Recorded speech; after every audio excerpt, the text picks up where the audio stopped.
Bitcoin passing silver and gold's market cap. Well, let's see. Let's go. I start doing our due diligence. First thing we need to find out is who owns the most silver in the United States of America. Gee, I'm already starting. I just turned the stove on. I'm telling you, so I'm about to cook. Get it from your mom, your grandma. Bullard, look. Who owns the most silver in the United States of banks? Look, Bullard calculations show that JP Morgan, pay attention, JP Morgan has piled up a holding of physical silver in the modern world. Look, since the silver price, May 2011, blah, blah, blah. But understand this, they have a world record. JP Morgan holds the highest amount of physical silver in history. I'm going somewhere with this. What does JP Morgan got to do with gold and Bitcoin? Pay attention. I also know that JP Morgan Chase is the #1 bank in the United States of America. I am literally about to bless this brother. So they own the most silver. They have they in history, this #1 bank in the United States owns more silver in history. Okay, let's continue. This is getting good already. Now let's go here and let's look at this next tab. Who has the most gold in the world? The United States of America with about 8,100 tons. It ain't even a close second. The United States owns more gold than any other country. The #1 bank in the United States owns the most silver. These are the top two, look, precious metals. When you're looking at top assets by market cap, I promise you that gold and silver are the two top precious metals holding it down in the top 10 for assets by market cap. I'm getting ready to cook. You understand me? So JP Morgan, the #1 bank in the US, holds more of this than you ever dreamed about. And the United States holds more of this than any other country.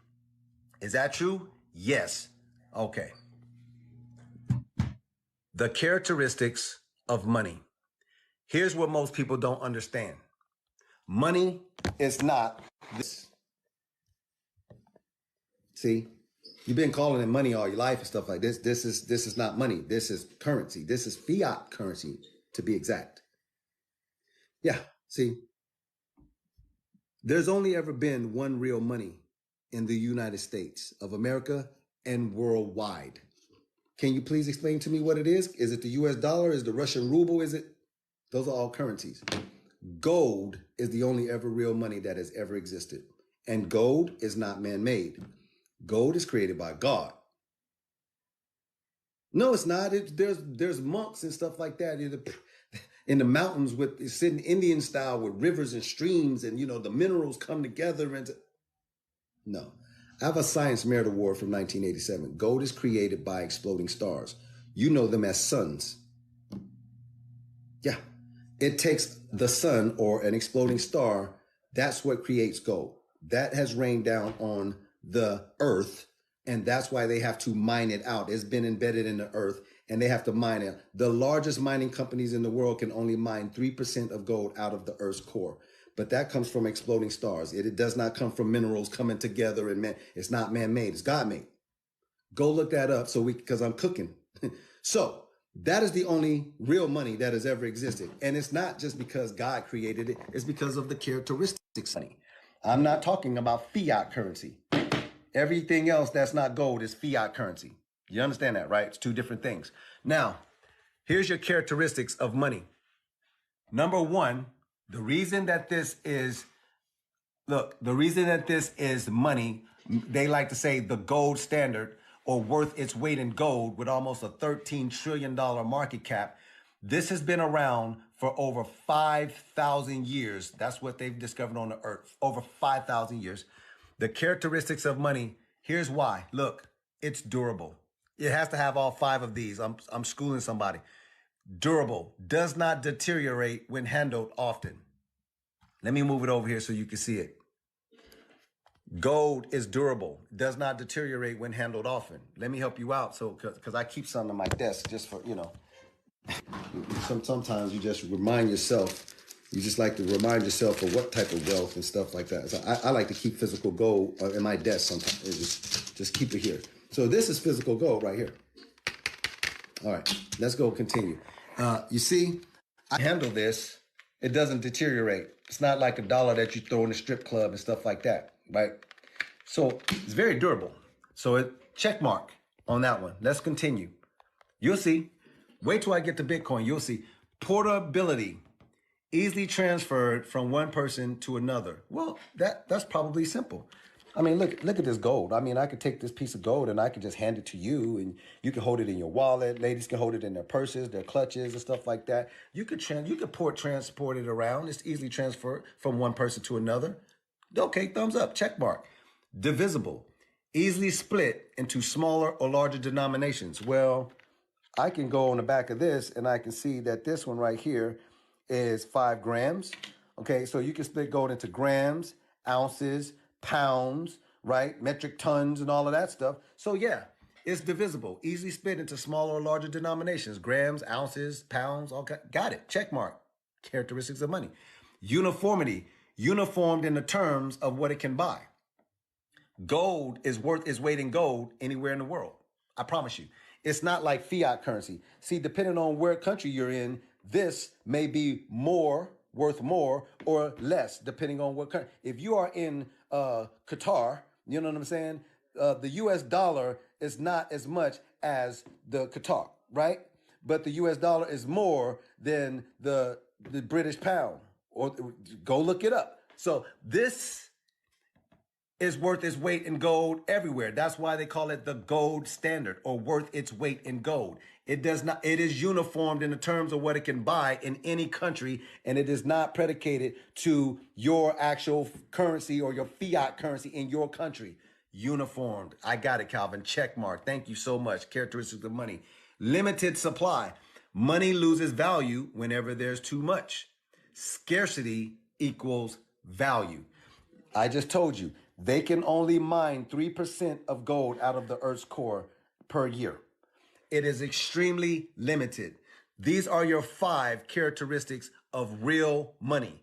That's why gold has a market cap of almost $13 trillion. Because people who understand what I just said, they like to take their money and they like to put it into places like this because this is a store of value. Is that true? Yes. Now we're getting ready to get to Bitcoin. Because some people don't think that Bitcoin is going to surpass the market cap of gold, like my brother G. G, you are in for a very, very long surprise here. Okay? You ready for it? Let's look at Bitcoin, shall we? We're just talking about characteristics of money. So let me move this to the side and let's compare Bitcoin Gold 2.0, which is a store of value. I have it in my ebook. Let me just make sure I checked it, because I actually am the author of this ebook and I have it in here. Bitcoin, it is Gold 2.0. It is a store of value. That's literally in my ebook. So let me just show it to you in case you think it's wrong. Characteristics of money. Durability. Does not deteriorate when handled often. Newsflash. Bitcoin sits on the blockchain. Right? It is programmable digital money, not electronic money. The money that you have in your bank now, that's electronic money. We're not talking about electronic money. They're digitizing money now, and Bitcoin is the #1 decentralized asset on the blockchain. It is durable. You cannot break it. It is validated by hundreds of thousands of nodes. You cannot break the blockchain. It doesn't deteriorate when it's handled. Check mark, it's more durable than gold because gold can actually be melted down. Okay, let's continue. Portable, easily transferred from one person to another. Newsflash. Guess what? If I had $100,000 worth of gold or $1 million worth of gold, it is going to be increasingly harder for me to transport it around. It's not going to be easy anymore. I'm probably going to need a what? I'm probably going to need some armored guards. They're going to have long tools, am I right? With big trucks and all kind of security hanging around. It doesn't become easily transportable, right? But guess what?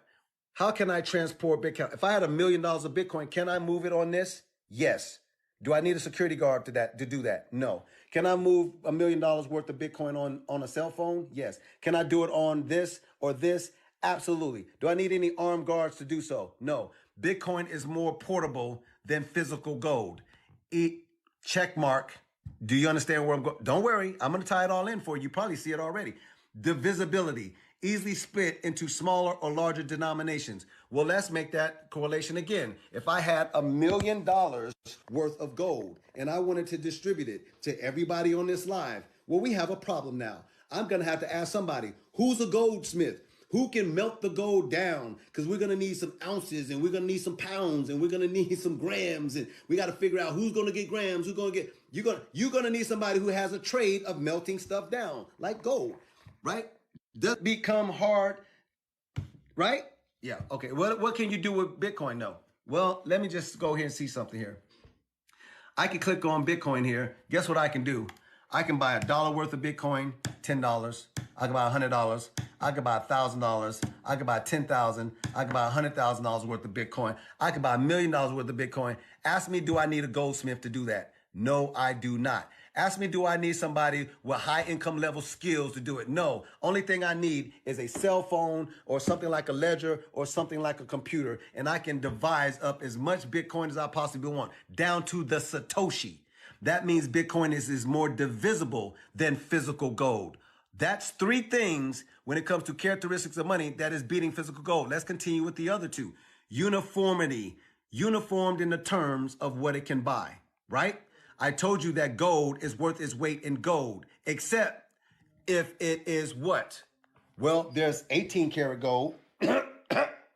there's 16 karat gold. There's 18 karat gold. There's 24 karat gold. And then you got pyrite. Yeah, because if you don't know what you're doing, you can mess around and buy fake gold, ain't it? So that means the uniformity can be messed up because you got too many versions of it. 18, 24, 16, pyrite, fake gold. Newsflash, this ain't real gold right here. This is gold plated. You got plated gold. Let me ask you a question. Have you ever bought a fake Bitcoin? Hell no. Bitcoin is on an open ledger on the blockchain. There's no such thing as a fake Bitcoin. There's no such thing as 18 karat Bitcoin, 24 karat Bitcoin, 16 karat Bitcoin. Bitcoin is worth its weight, meaning Bitcoin is trading for $26,948.79 worldwide. It is uniformed in what it can buy worldwide. It is validated by nodes on the blockchain. It is way more uniformed than physical gold. Check mark. Limited supply. Money loses value whenever there is too much. Scarcity equals value. Well, I already said that you can only mine about 3% of gold out of the Earth's core. But here's the problem. When you're mining 3%, sometimes you can mess around and find millions or billions of dollars gold in the ocean. Somebody went and found this wreck of the Spanish ship pier, this, that, the third, or whatever. Yeah, people finding gold all the time, messing up the supply. You know, you supply shock. We just found $40 billion worth of gold in the ocean, whatever. Guess what? The government can print as much fiat currency as they want to. They can do all kind of stuff. You can find different type of gold. What about Bitcoin though? Bitcoin, you're just digital. Let me explain something to you about Bitcoin in case you don't know it. There will only ever be 21 million Bitcoin. Bitcoin has to be mined. And it used to be per block. You got 50 Bitcoin per block. But in Bitcoin's DNA, there's something called the halving. And every 4 years, it gets chopped in half how much Bitcoin you can mine per block. That next halving is literally going to happen in less than 200 days. In case you don't know about halving cycles. There will only ever be 21 million Bitcoin, and about 93% is already in circulating supply. You want to talk about scarcity? It is the reason Bitcoin is trading for $26,000 right now coming out of a bear market, and Bitcoin is only 15 years old. Gold is over 5,000 years old and is barely trading at $2,000. Do you understand the difference between scarcity? I do. That's why it's trading at 20, almost 30 grand at 15 years old. The scarcity of Bitcoin is ridiculous.